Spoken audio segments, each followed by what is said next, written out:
Olá, meus caros alunos, tudo bem com vocês? Nós estamos aqui para resolver as questões, né? Fazer o comentário aí sobre a semana 3, né, do nosso PET 2 de História.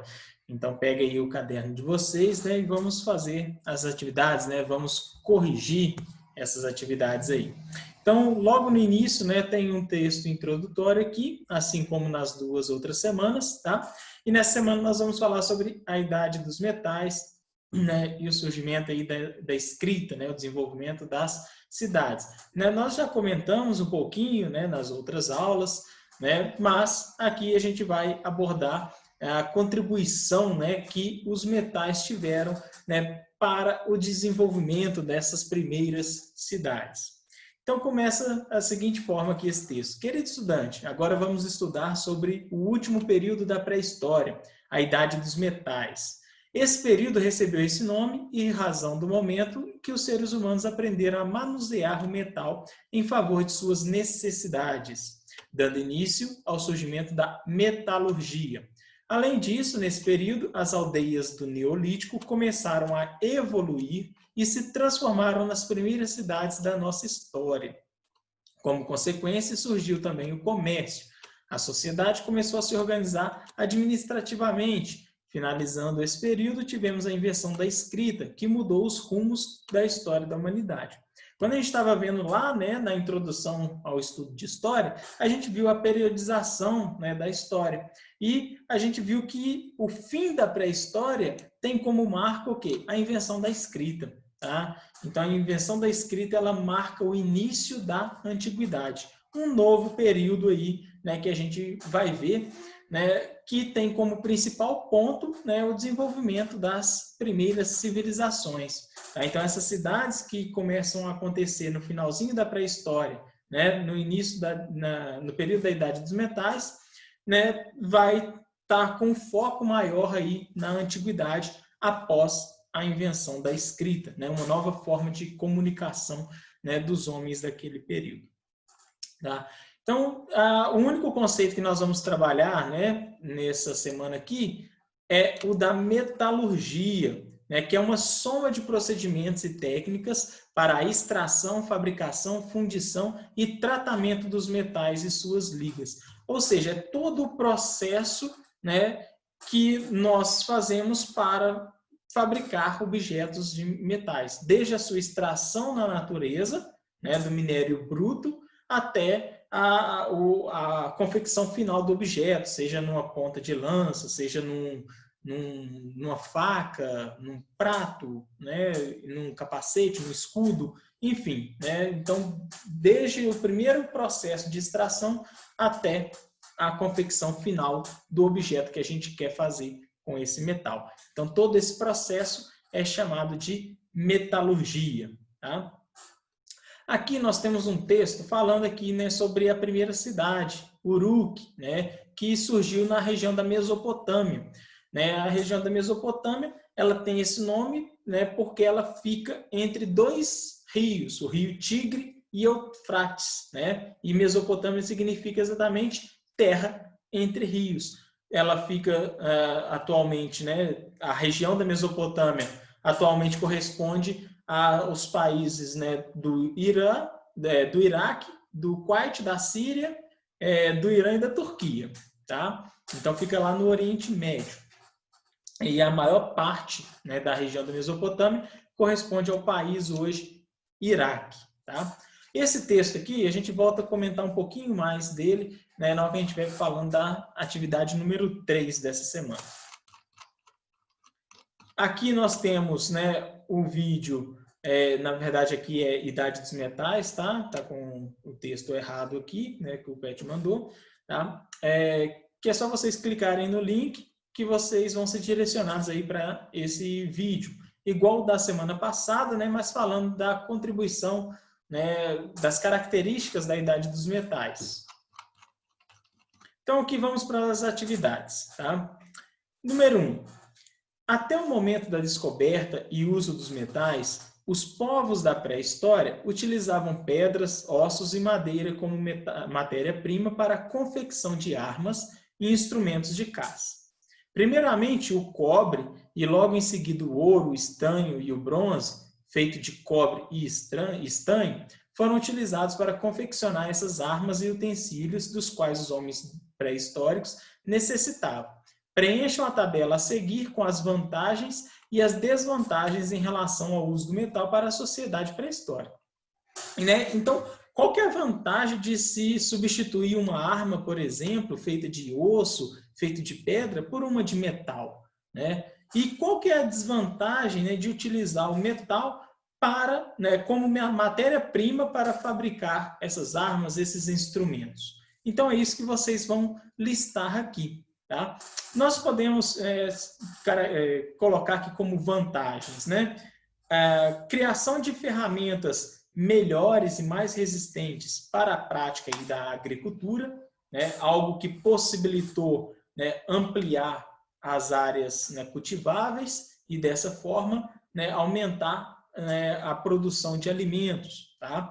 Que está relacionado ao surgimento das cidades, né? Com um maior número de alimento disponível, a população, né, foi aumentando cada vez mais e das aldeias pequenas, né, começaram a se agrupar, né, em cidades, né, começaram a surgir as cidades e novos ofícios surgiram, né, com o excedente de alimentos. Então, cada pessoa pôde se dedicar a uma atividade específica, né? Nem todo mundo mais precisava, né, se dedicar à agricultura.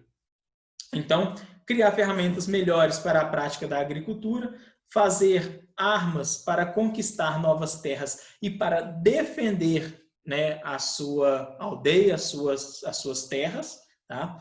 Então, tem essa vantagem também.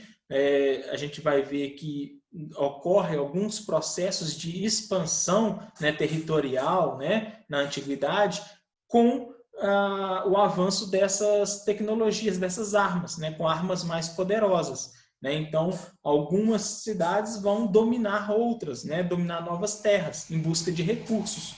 Tá? Então, o metal trouxe essa vantagem para algumas pessoas. E para, né, a sua própria defesa também. Tá? Ninguém vai querer mexer com uma cidade, né, muito bem equipada com armas poderosas. Né? E também, né, novos objetos vão ser criados a partir do metal. Objetos que não dá para fazer com pedra, né? Por exemplo, com madeira. Tá? Então, na criação de novos objetos também. Agora, algumas desvantagens, né, que a gente pode citar. A dificuldade, né, no processo de fundição. Para se fundir um metal, é preciso temperaturas altíssimas, né? Então, extrair esse material da natureza, né? Não é um processo que você que ele está sobre o solo ali, né? Você sai chutando um pedaço de minério, tá? Então não é algo fácil, né? Nem de você extrair, nem de você fazer essa fundição que precisa de temperaturas altíssimas, né? Então, se fosse algo mais fácil, né, seria uma vantagem, mas não é algo tão fácil assim. A utilização de recursos para alimentar o fogo, né? Se ele precisa de temperaturas altíssimas, desculpa, se ele precisa de temperaturas altíssimas, né, vai precisar de recursos para alimentar aquele fogo ali por um longo tempo. Tá? Então, mais madeira, né? Então, não é algo fácil também. Tá? E as disputas entre os grupos que vai aumentar. Se todo mundo está querendo esse metal porque ele é bom para fazer armas, para fazer ferramentas, né? Vai começar a ter conflitos, né, entre os grupos por conta, né, desse material, desse recurso. Tá? Então, é uma desvantagem também esses conflitos. Tá? Mas vocês podem citar outras desvantagens e outras vantagens. Tá? Essas são algumas aí. Aí aqui, né, agora utilize os dados que você inseriu na tabela, acima e faça uma análise sobre o uso do metal pelos povos, né, pré-históricos. Tá? Então, fazer uma análise aí de como que eles utilizavam esses metais. Mas aqui nem é necessário, porque na própria vantagem aqui você vai falar, né, de como que eles utilizavam esse metal. A número 2. Peça ajuda à sua família e procure dentro da sua casa objetos que são feitos de metal. Liste-os e indique suas funções. Você consegue imaginar como seria a sua vida sem esses objetos? Então, pergunte aí o responsável, por vocês aí, os responsáveis, os objetos, que são feitos de metal na sua casa, E após listar esses objetos, faça uma reflexão e tente imaginar aí a vida de vocês sem esses objetos. Seria mais fácil? Seria mais difícil? Conseguiria viver? Não conseguiria viver? Como que seria, essa vida? Ao meu redor aqui, coisas que a gente nem percebe, mas está cheio, de objetos de metal. É claro que além dos objetos de metais que os povos, da pré-história utilizavam, como o ouro, o cobre, o estanho e o bronze, nós temos atualmente o aço, o ferro, que são outros tipos aí, de metais, o zinco, enfim, vários outros. Mas aí, tem parafuso que está segurando a minha cadeira, que está prendendo a minha mesa, está prendendo a haste do meu óculos, parafuso, que é utilizado ali para prender os sistemas dentro do celular. Enfim, o meu notebook está cheio de ligas metálicas, as placas, enfim. A faca, na cozinha, então, se você não for na cozinha, está cheio, panela, garfo, faca, enfim. É uma variedade enorme, presente na nossa casa aí, dos metais. Então, vocês vão fazer essa lista, com esses objetos e comentar aí, como que vocês achariam que fosse, a vida de vocês sem eles. Aí aqui é número 3, Olha, vimos que foi nesse período também que surgiram as primeiras cidades da nossa história. Elas foram uma evolução das pequenas aldeias que surgiram quando os homens pré-históricos deixaram de ser nômades e se tornaram sedentários. Então, no primeiro momento, os homens eles desenvolvem a prática da agricultura, e da criação de animais e fixam num único local, se tornam sedentários. Esse local escolhido por eles geralmente tinha uma fonte de água, um rio, uma lagoa, tá? E então fundam as primeiras aldeias. Com o passar do tempo, essas aldeias vão crescendo populacionalmente, e vão dar origem às primeiras cidades. Com a grande oferta de alimentos, vai surgir novos ofícios. Comércio, uma pessoa dedicada aí à metalurgia, o ferreiro, uma pessoa dedicada aí à construção de casas, outras à cerâmica. Enfim, a gente já comentou isso na aula passada. Utilize as informações contidas no texto, Uruk é a primeira cidade, e construa um quadro comparando as primeiras cidades com as atuais. Procure destacar as diferenças e as semelhanças, o que permaneceu, o que mudou. Então, tem uma tabela aqui, as primeiras cidades e as cidades atuais, para vocês colocarem quais são as diferenças entre as primeiras cidades e as nossas, atuais, as semelhanças entre elas, as permanências, aquilo que continua sendo utilizado com a mesma função, e as mudanças, aquilo que mudou, aquilo que não é utilizado mais, tá? E para isso a gente retorna aqui ao texto, para fazer essa análise. Então, vou analisar alguns tópicos aqui com vocês, tá? Primeiro, os bairros de Uruk eram comerciais, residenciais ou mistos, e seus moradores agrupados segundo a profissão de cada um. Atualmente, os bairros eles ainda são agrupados segundo a profissão de cada um. Então, tem um bairro aqui em Lafayette, por exemplo, que é só de motorista, que é só de comerciante, que é só de engenheiro, que é só de médico. Não tem. Então, o que mudou?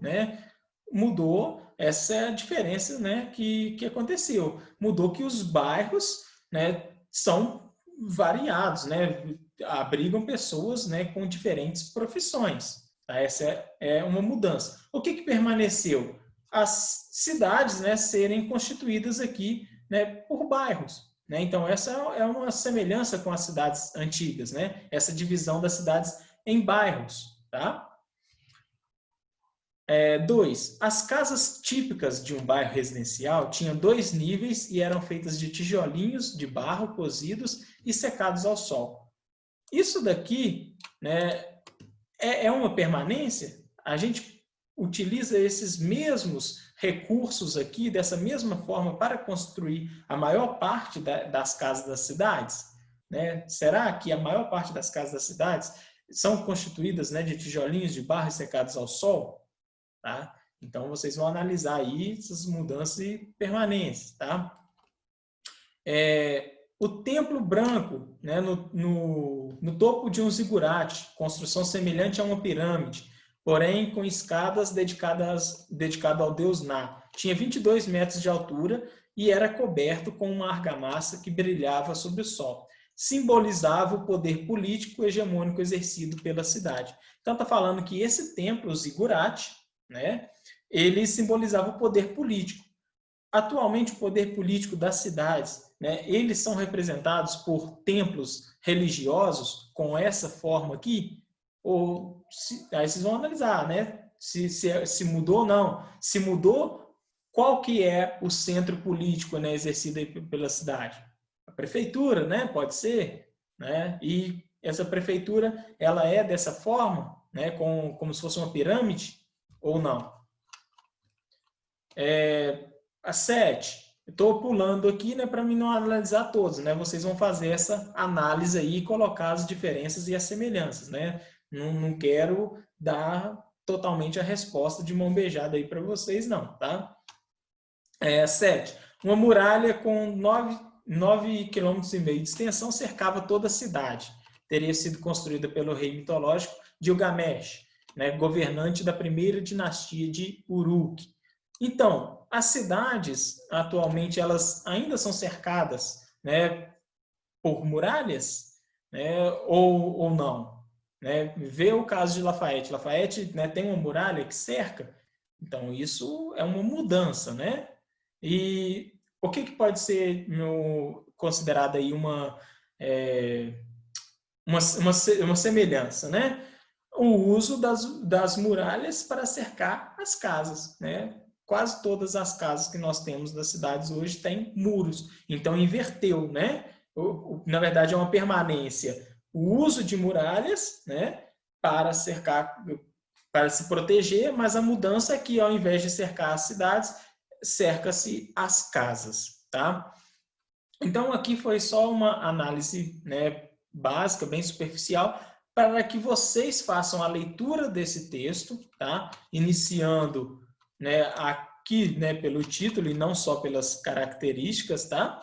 E fazendo o preenchimento dessa tabela, né, das diferenças, semelhanças, permanências e mudanças, né, comparando aí com as cidades atuais. Bom, cheguei ao fim aí, né, do nosso vídeo, né, explicativo aqui. Se tiver ficado um pouco confuso, né, vocês não tiverem entendido algumas coisas, vocês me perguntem aí, né, durante a nossa tutoria, né, lá pelo WhatsApp, né, pode mandar mensagem aí que eu, né, tento explicar aí de uma outra forma para vocês, tá? O importante é que vocês tentem fazer essas atividades e só depois, né, façam essa correção, né? Mas que vocês primeiro procurem desenvolver, né, essas atividades aqui. Então, um grande abraço para vocês. Nos vemos, né, nos nossos encontros virtuais aí pelo WhatsApp. Um grande abraço, meninos.